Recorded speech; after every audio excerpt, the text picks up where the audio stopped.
ചേട്ടാ, ചേട്ടൻ കഴിഞ്ഞ ദിവസം ആ, പഴയ നിയമത്തിൽ നിന്ന് 31-ാം അധ്യായത്തിലാണല്ലോ സൃഷ്ടിയെപ്പറ്റി പറഞ്ഞത്.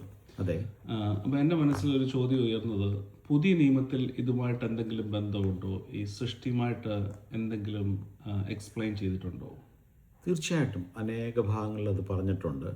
നമുക്ക് കർത്താവ് യേശു ക്രിസ്തുവിൻ്റെ രൂപമേടുക്കാം. യേശു ക്രിസ്തു മനുഷ്യരോട് ഫരീശന്മാരോടും ശാസ്ത്രിമാരോടും പറഞ്ഞ ഒരു ഉദാഹരണങ്ങളെടുത്ത് നമുക്കത് ഓരോ ഭാഗങ്ങൾ ക്ലിയറായിട്ട് മനസ്സിലാവും.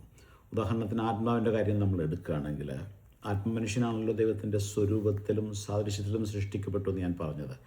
അപ്പോൾ സ്വരൂപം ഈസ് ഇമേജ് ആൻഡ് ലൈക്ക്നെസ് എന്ന് പറഞ്ഞു കഴിഞ്ഞാൽ, ഇമേജ് എന്ന് പറയുമ്പോഴേക്കും യേശുവിനെ പോലെ ഇരിക്കുന്നു എന്നുള്ള, ഇല്ലെങ്കിൽ ദൈവത്തെപ്പോലെ മനുഷ്യനെ ആ ഫിഗറേറ്റീവ് ഇല്ലെങ്കിൽ ആ ഒരു ഫിഗറിലാണ് നമ്മളിരിക്കുന്നത് എന്നുള്ള അതിൻ്റെ അർത്ഥം.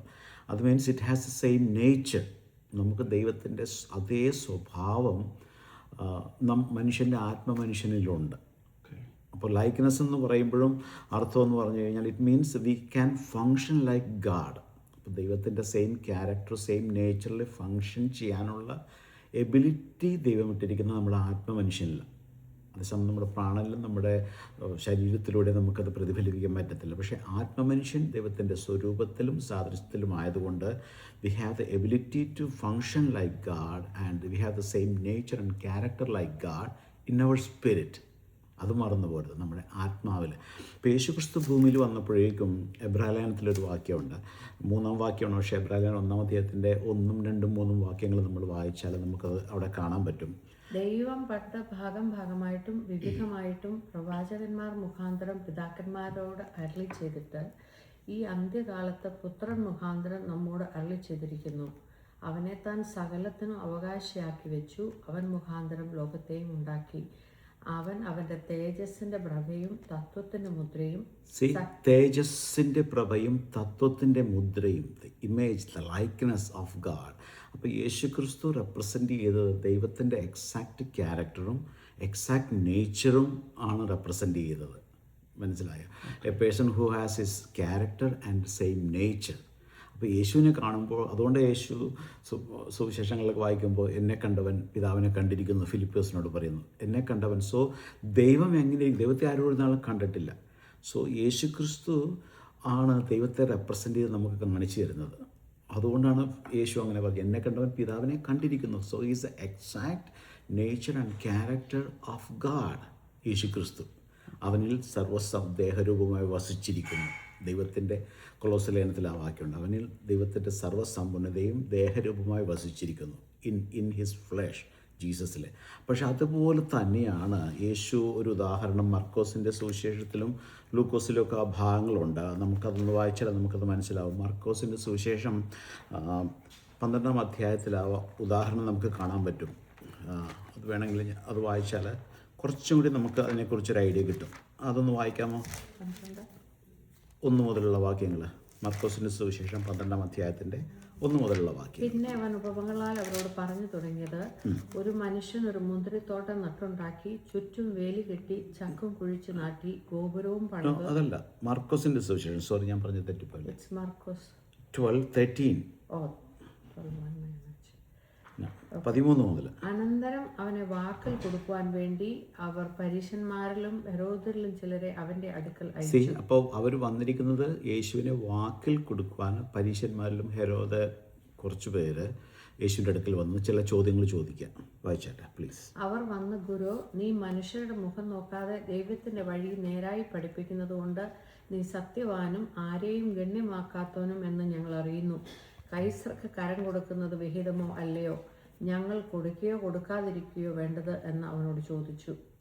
അവൻ അവരുടെ കപടം അറിഞ്ഞ്, നിങ്ങൾ എന്നെ പരീക്ഷിക്കുന്നത് എന്ത്? ഒരു വെള്ളിക്കാശ് കൊണ്ടുവരുവീൻ, ഞാൻ കാണട്ടെ എന്ന് പറഞ്ഞു. അവർ കൊണ്ടുവന്നു. ഈ സ്വരൂപവും മേലെഴുത്തും ആരുടേത് എന്ന് അവരോട് ചോദിച്ചതിന് കൈസരുടേത് എന്ന് അവർ പറഞ്ഞു. യേശു അവരോട്, കൈസർക്കുള്ളത് കൈസർക്കും ദൈവത്തിനുള്ളത് ദൈവത്തിനും കൊടുപ്പീൻ എന്ന് പറഞ്ഞു. അവർ അവങ്കിൽ വളരെ ആശ്ചര്യപ്പെട്ടു. അപ്പോൾ ആ ഉദാഹരണത്തിൽ അനേക കാര്യങ്ങൾ നമുക്ക് ചിന്തിക്കാനുണ്ടെന്നല്ലോ. നമ്മളെ വിഷയത്തിൽ നിന്ന് മാറിപ്പോകാതിരിക്കാൻ വേണ്ടി ഞാൻ സ്വരൂപവും മേലെഴുത്തും അവിടെ പറഞ്ഞിരിക്കുന്നത്, whose likeness and inscription on this coin. നമുക്കറിയാം, ഒരു നാണയം നമ്മൾ എടുക്കുമ്പോഴേക്കും നാണയത്തിൽ ചിലപ്പോൾ ആ രാജ്യത്തെ പ്രസിഡൻറ്റിൻ്റെ മുദ്രയോ എന്തെങ്കിലും കാണും. അപ്പോൾ ഇവർ കൈസർക്ക് കരം കൊടുക്കുന്ന വിഹിതമോ അവനെ വാക്കിൽ കൊടുക്കാനാണ് ഈ ചോദ്യം ചോദിക്കുന്നത്. അപ്പോൾ യേശു പറഞ്ഞു, അവരുടെ കപടം പറഞ്ഞിട്ട് ഒരു നാണയം കൊണ്ടുവരിക. എന്നിട്ട് അവരോട് ചോദിച്ചു, ഇതിൽ whose likeness and inscription on this one? അപ്പോൾ അത് കൈസറുടേതെന്ന് പറഞ്ഞു. അപ്പോൾ യേശു പറഞ്ഞ മറുപടി, കൈസർക്കുള്ളത് കൈസർക്ക് കൊടുക്കുക. അപ്പോൾ നാണയത്തിൽ ഉള്ള ലൈക്ക്നെസ് ഇല്ലെങ്കിൽ ഇൻസ്ക്രിപ്ഷൻ, അതിലുള്ള മുദ്ര കൈസറുടെ മുദ്രയാണ്. So that belongs to Caesar, that belongs to the world. Okay. എന്നിട്ട് നമ്മുടെ മേലുള്ള ലൈക്ക്നെസ് ആരുടെയാണ്? നമ്മുടെ മേലുള്ള മുദ്ര ആരുടെയാണ്? അവിടെയായിട്ട് വ്യത്യാസം. നമ്മൾ ദൈവം യഥാർത്ഥമായിട്ട് സൃഷ്ടിച്ചിരിക്കുന്ന ഇമേജ് ആൻഡ് ലൈക്ക്നെസ് നമ്മൾ തന്നെ ദൈവത്തിന് കൊടുക്കുക. മനസ്സിലായില്ലേ? സോ നമ്മൾ ലോകത്തിലാണ് ജീവിക്കുന്നത്, ലോകത്തിൽ അനേക കാര്യങ്ങളുണ്ട്, ഇതെല്ലാം നമ്മൾ ചെയ്യണം. അതോടൊപ്പം തന്നെ നമ്മുടെ സൃഷ്ടി അറിഞ്ഞാൽ മാത്രമേ അതിൻ്റെ വാല്യൂ നമുക്കറിയാൻ പറ്റത്തുള്ളൂ. നമ്മുടെ സൃഷ്ടിയിലെ main part, the spirit man is in the image and likeness of God. ഞാൻ ആദ്യം പറഞ്ഞതുപോലെ തന്നെ ദൈവത്തിൻ്റെ നേച്ചറിലും ദൈവത്തിൻ്റെ ക്യാരക്ടറിലും വർക്ക് ചെയ്യാനുള്ളൊരു എബിലിറ്റി നമുക്ക് ദൈവ സൃഷ്ടിയിൽ തന്നെ നമ്മളിൽ ഇട്ടിട്ടുണ്ട്. എന്നാൽ നമ്മൾ പലപ്പോഴും ആ പാർട്ട് മറന്നു പോകുന്നത് കൊണ്ട് നമുക്ക് സകലവും നമ്മൾ കൈസർക്ക് കൊടുക്കുന്ന പോലെ, അല്ലെങ്കിൽ നമ്മൾ സകലത്തെയും ലോകത്തിന് കൊടുക്കുന്ന പോലെ അങ്ങനെയല്ല. നമ്മളുടെ ഇമേജും ലൈക്ക്നെസ്സും ദൈവത്തിൻ്റെ മുദ്ര ആയതുകൊണ്ട് നമ്മൾ തന്നെ ദൈവത്തിന് കൊടുക്കുക. അപ്പോൾ ഇത് സ്പിരിറ്റിൻ്റെ ഒരു പാർട്ട് മാത്രമേ എക്സ്പ്ലെയിൻ ചെയ്തുള്ളൂ. നമുക്ക് വേണമെങ്കിൽ അടുത്ത ക്ലാസ്സിൽ നമുക്ക് സോളിഷലത്തിൽ എഴുതിയിട്ടുണ്ട്, ബോഡിയിൽ എഴുതിയിട്ടുണ്ട്, അല്ല അനേക കാര്യങ്ങൾ ചിന്തിച്ചാൽ will get a right idea about the word of God. പല ഉദാഹരണങ്ങളും യേശു പറഞ്ഞ ഉപമകളും നമുക്ക് പലതും മനസ്സിലാവും. സംശയമുണ്ട്, ഇനിയും ചോദിക്കാം കേട്ടോ. I hope you will understand it. കിട്ടിയെന്ന് വിചാരിക്കുന്നു. മനസ്സിലായി. ദൈവം അനുഗ്രഹിക്കട്ടെ. Thank U.